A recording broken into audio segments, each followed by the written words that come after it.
Lady super star Nayanthara, భర్త విఘ్నేష్ శివన్ ఇద్దరూ ప్రస్తుతం తన ఇద్దరి బిడ్డలతో ఫాదర్హుడ్లను ఆస్వాదిస్తున్నారు. మరోవైపు వరుస సినిమాలు చేస్తూనే బిజీగా గడుపుతున్నారు. తాజాగా నయనతార తెలుగులో చిరంజీవి, అనిల్ రావిపూడి కాంబినేషన్లో ఓ సినిమా చేస్తోంది. గతంలో ధనుష్తో ఓ వీడియో విషయంలో జరిగిన వ్యవహారం కాంట్రవర్సీగా మారి కొన్ని రోజులు వార్తల్లో ప్రధానంగా నిలిచింది. ఆ ఇష్యూ ఇప్పుడు కోర్టులో ఉండగా నయన్ మాత్రం ఇటీవల భర్త, పిల్లలతో కలిసి విదేశాల్లో హాలిడేస్ ఎంజాయ్ చేస్తూ ఆ ఫోటోలను సోషల్ మీడియాలో పంచుకుంటూ నెట్టింట హడావిడి చేస్తోంది.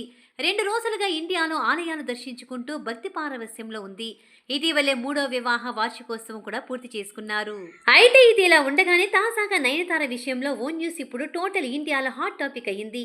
సోషల్ మీడియాలో వైరల్ అవుతున్న ఓ స్టోరీ పోస్టు ఈ జంట మధ్య విభేదాలపై ఊహాగానాలకు తావిస్తోంది.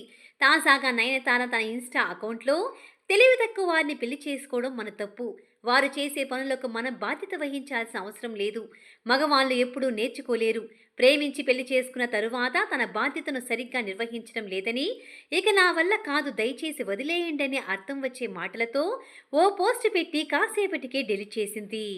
దీంతో ఒక్కసారిగా ఈ పోస్ట్ తెగ వైరల్ అయ్యింది. అయితే ఈ స్టేట్మెంట్ను నయనతార స్వయంగా పోస్ట్ చేశారని కొంతమంది అంటుండగా, మరికొంతమంది మాత్రం ఫేక్ అంటూ కొట్టిపడేస్తున్నారు. మరెవరినైనా ఉద్దేశించి ఈ వ్యాఖ్యలు చేశారనేది తెలియాల్సి ఉంది.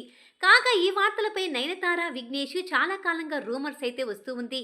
నయనతార విఘ్నేష్ శివనికి విడాకులు ఇస్తుందని చాలా కాలంగా రూమర్ అయితే ఉంది. దీని మీద ఏదైనా ఇద్దరు స్పష్టత ఇస్తే చాలా మంచిది.